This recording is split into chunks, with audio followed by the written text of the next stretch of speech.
Welcome students to Boundless Education, your partner and guide in your science educational journey. Last video में हमने check किया था functions किसे कहते हैं, उसका पूरा इंट्रोडक्शन एंड उसके टाइप्स हमने खत्म कर लिए हैं बच्चों. Let's start today with exercise 1.2 का फर्स्ट सम क्या बोलता है ये चेक कर लेते हैं बच्चों.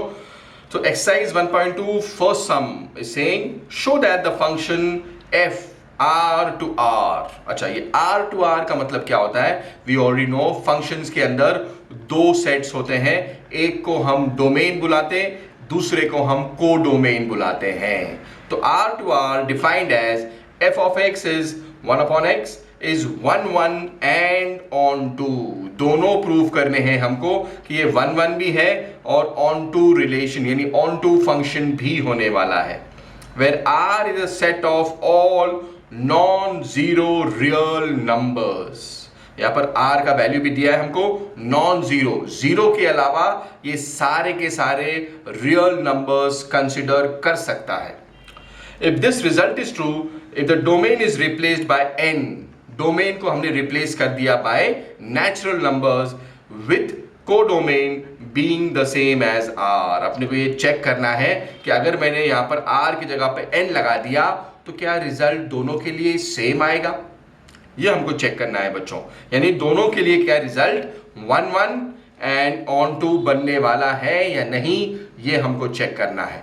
ओके, लेट्स फर्स्ट इसके कुछ स्टेप्स लिखते हैं बच्चों. Let's first write down. इसको सॉल्व करने के लिए कुछ हमको स्टेप्स करने पड़ने वाले हैं कंसीडर. सबसे पहली बात हमको क्या दिया गया है, r to r दिया गया है. और r क्या है, r is set of all non zero real numbers, ये हमको दे दिया गया है. ओके, अब सबसे पहली बात अगर मुझे चेक करना हो for 1 1 function, if you all remember हमने लास्ट वीडियो में ही खत्म किया था. 1 1 का मतलब क्या होता, 1 1 यानी every element of the domain will have a unique image in the को डोमेन. यानी दो एलिमेंट्स डोमेन के एक इमेज को डोमेन में नहीं आ सकते हैं, यूनिक इमेज होना चाहिए दोनों का. ओके, तो every element will have a unique image, ये 1 1 बन गया. अब इसको चेक करने के लिए बच्चों हमारे पास में कुछ स्टेप्स होते हैं. ओके, मैं यहां पे लिख देता हूं steps to solve. Steps to solve, सबसे पहले हम लोग करने वाले क्या है, we are going to calculate f of x1. हम कोई भी एक पॉइंट लेंगे जो हमको फंक्शन दिया गया है, यहां पर f of x is equal to 1 upon x. तो हम लोग f of x1 फाइंड करेंगे पहला.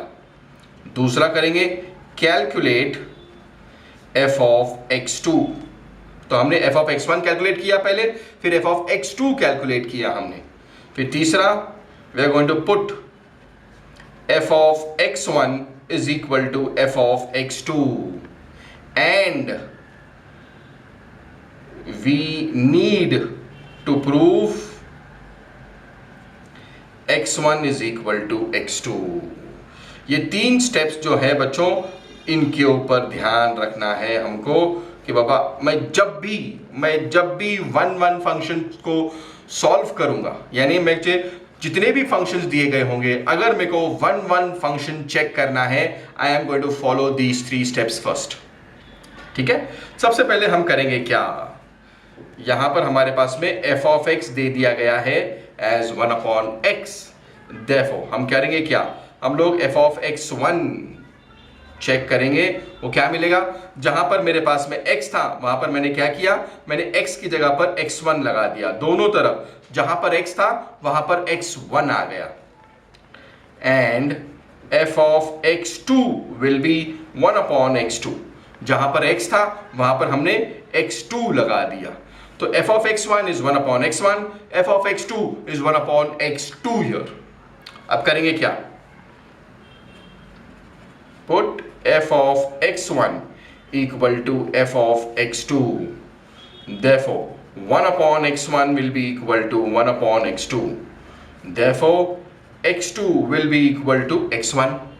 तो हम लोग क्या बोल सकते हैं, यहां पर हमको ये ऑलरेडी प्रूफ हो गया, therefore x1 is equal to x2 and f of x1 is equal to f of x2।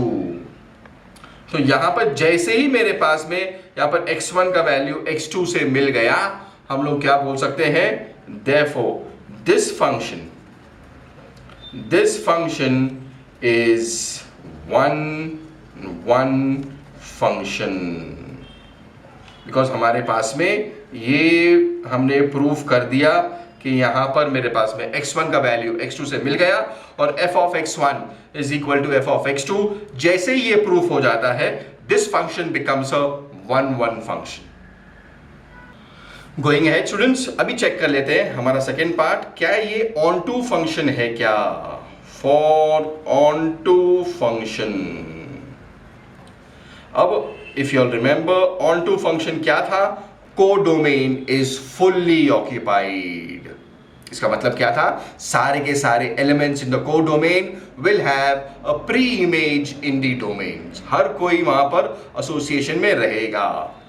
Okay, अब इसको सॉल्व करने के लिए बच्चों हमारे पास में फंक्शन क्या था, function was r to r और f of x क्या था, f of x यहां पर बन गया 1/x। ओके, ये सॉल्व करने का तरीका भी हम समझेंगे बच्चों। जो भी हमको फंक्शन दिया जाता उसको हम y कंसीडर करेंगे।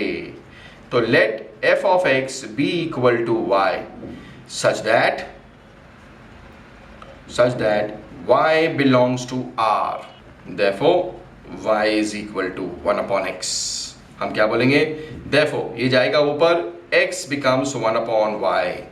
तो हमने क्या किया, हमने जो हमारा वेरिएबल था उसको y के रूप में लिख लिया, x is equal to 1/y।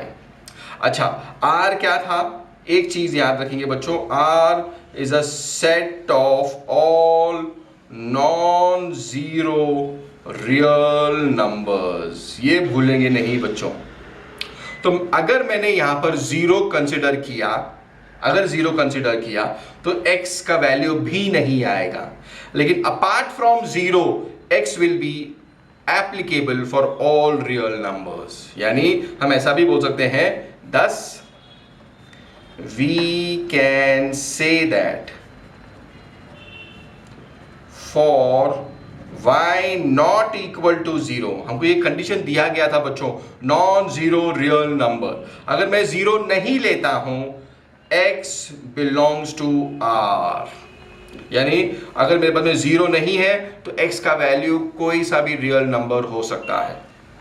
therefore if y belongs to r minus zero, zero के अलावा कोई सा भी नंबर हो सकता है वो, then x also belongs to real numbers minus 0।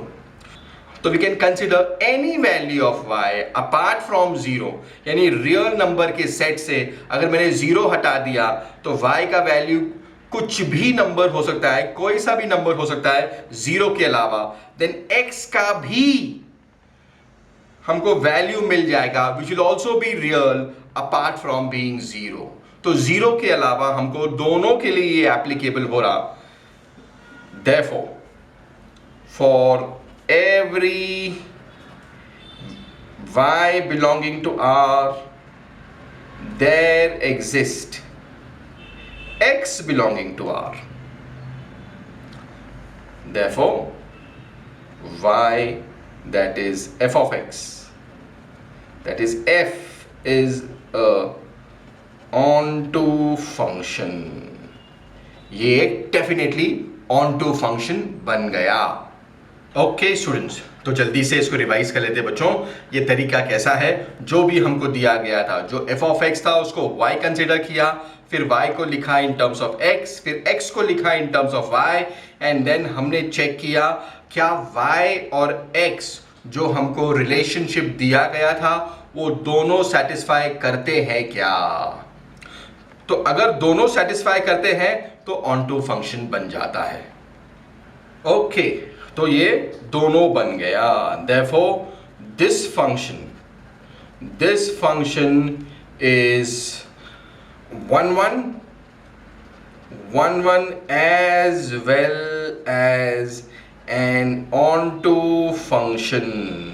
ये दोनों बन गया बच्चों, ये बाइजेक्टिव फंक्शन भी कहलाएगा।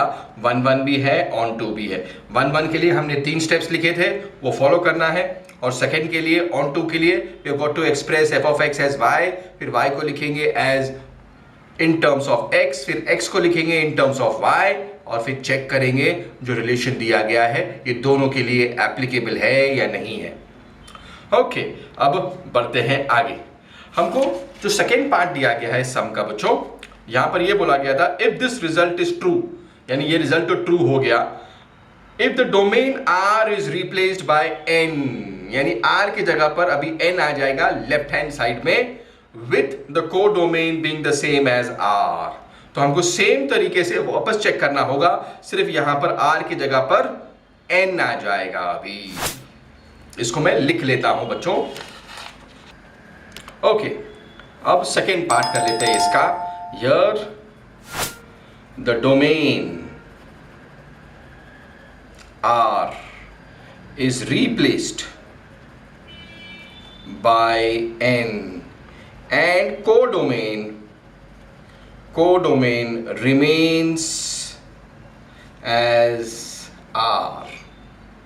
ओके, तो यहां पर क्या बन जाएगा, फंक्शन बन जाता n to r। Okay, now to check 1 function. अगर ये 1 फंक्शन है तो if you all remember steps क्या थे, ये रफ में मैं लिख देता हूं, स्टेप्स शॉर्ट में लिखता हूं बच्चों, ये लिखने की हमको ज़रूरत नहीं है एग्जाम में। कैलकुलेट f of x1, फिर हम calculate f of x2, then we are going to put f of x1 equal to f of x2 and to proof x1 is equal to x2। मैं ये लिखता रहूंगा ताकि अपने को यहीं पर याद हो जाए बच्चों, वीडियो में ही याद हो जाएगा कि मुझे f of x1 फाइंड करना है, फिर x2 फाइंड करना है, दोनों को इक्वेट करना है और प्रूफ करना है that these two are equal. Okay, अब मेरे पास में 1 फंक्शन के लिए काम स्टार्ट करते हैं। f of x क्या था हमारे पास में, f of x था 1/x, तो therefore f of x1 क्या बन जाएगा 1/x1, f of x2 क्या बन जाएगा 1/x2। therefore हम लोग क्या करेंगे, let f of x1 be equal to f of x2, 1/x1 will be equal to 1/x2, therefore x2 is equal to x1, therefore x1 is equal to x2, therefore f of x1 will be equal to f of x2। दोनों के value same आ गए, और अगर मैंने check किया तो मेरे पास में क्या बन जाएगा, अगर ये मेरे पास में एक पार्ट बन गया x1 का value will be equal to x2 का वैल्यू। अगर मेरे पास में my domain is natural numbers, codomain is real numbers, every natural number is a real number, ये हमको ऑलरेडी पता है। तो यहां पर क्या हो गया, therefore this function is an 1 function. ये 1 फंक्शन तो आ गया। अच्छा, 1 क्या है याद रखेंगे बच्चों, हर एक के लिए एक ही जोड़ी बनती है।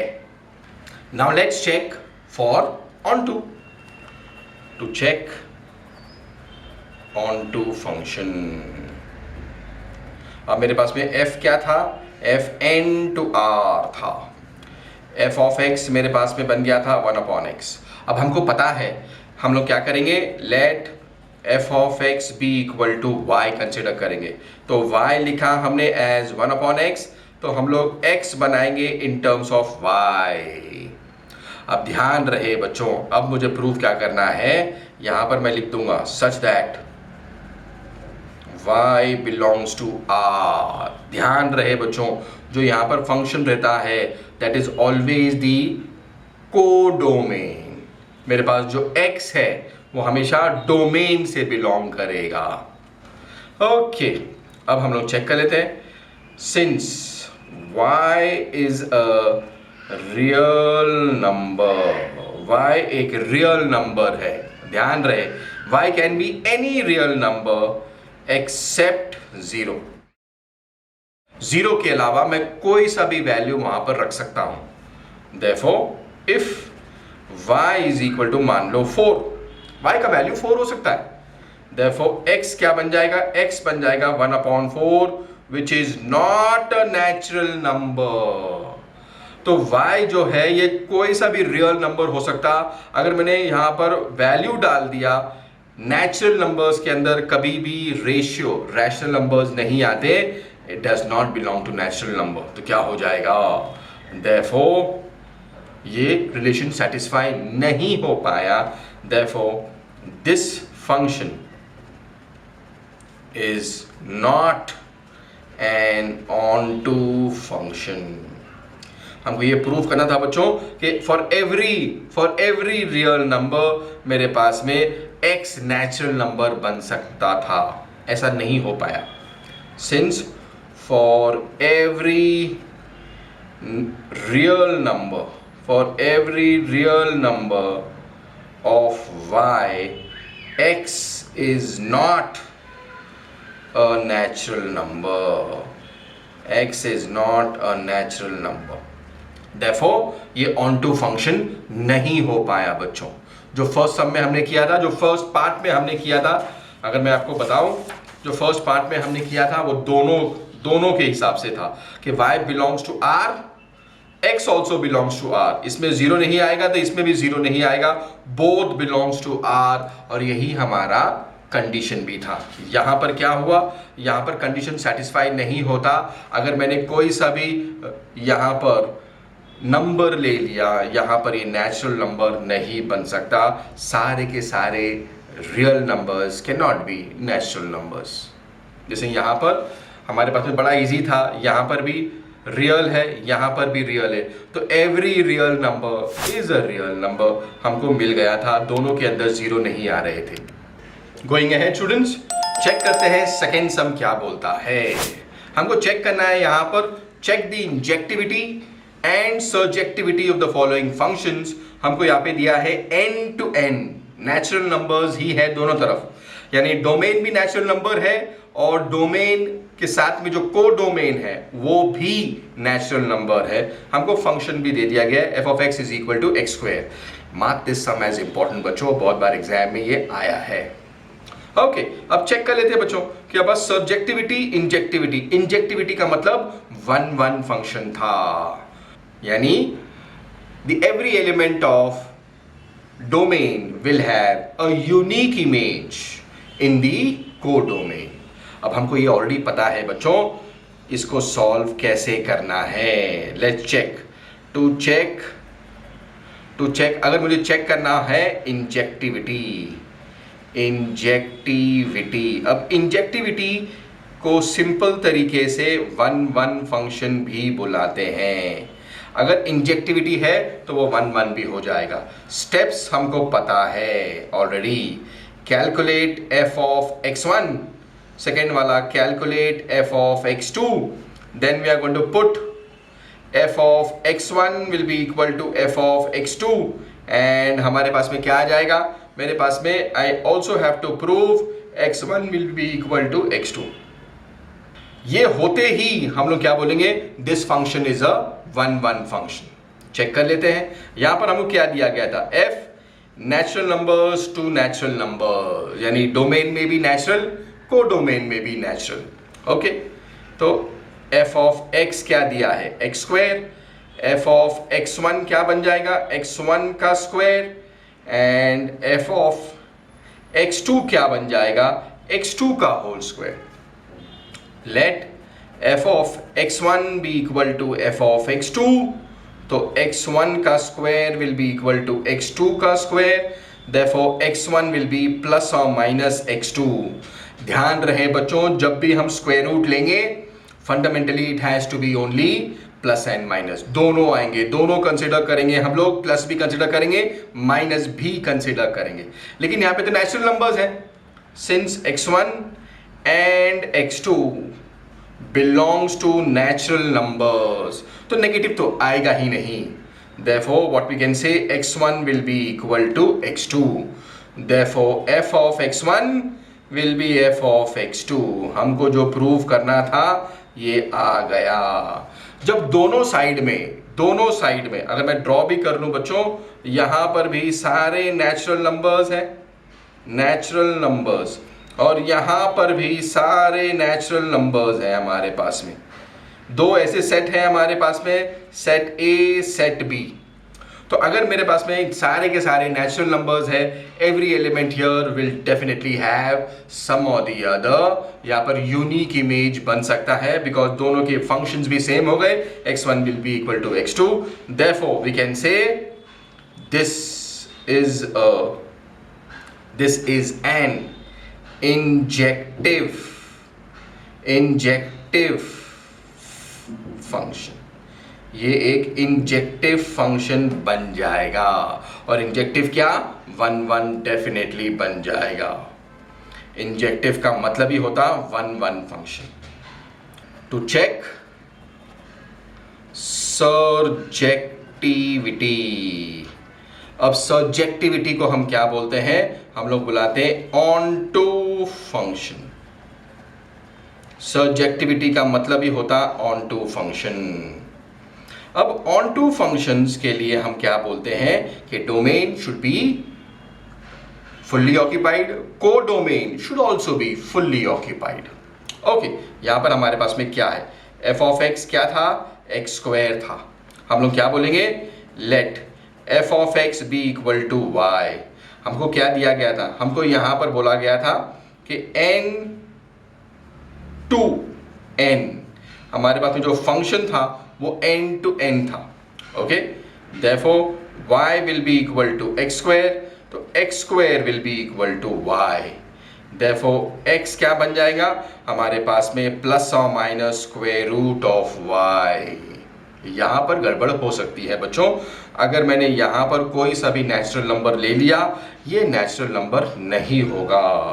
मान लो हमने ऐसा लिखा for y equal to 2, x क्या बन जाएगा, x बन जाएगा, अगर मैंने पॉजिटिव भी ले लिया तो पॉजिटिव स्क्वायर रूट ऑफ 2 1.41 बन जाता। Square root of 2 is not a natural number. तो जो हमारा फंक्शन था, मेरे पास में डोमेन भी नेचुरल होना चाहिए था, को डोमेन भी नेचुरल होना चाहिए था, ये नहीं हो पाया since x and y, that is f of x does not belong to n, ये नेचुरल नंबर में नहीं आ पाता बच्चों। therefore this is not a surjective function नहीं बनेगा बच्चों। that is for every natural value of y, x does not belong to n, तो ये सर्जेक्टिव नहीं बनेगा बच्चों। Okay, I am hoping you are understanding all these sums बच्चों। For any doubts feel free to mail me, mail ID मैंने description box के अंदर डाल दिया है बच्चों। Till then, study smart, study hard. Thank you so much students for studying.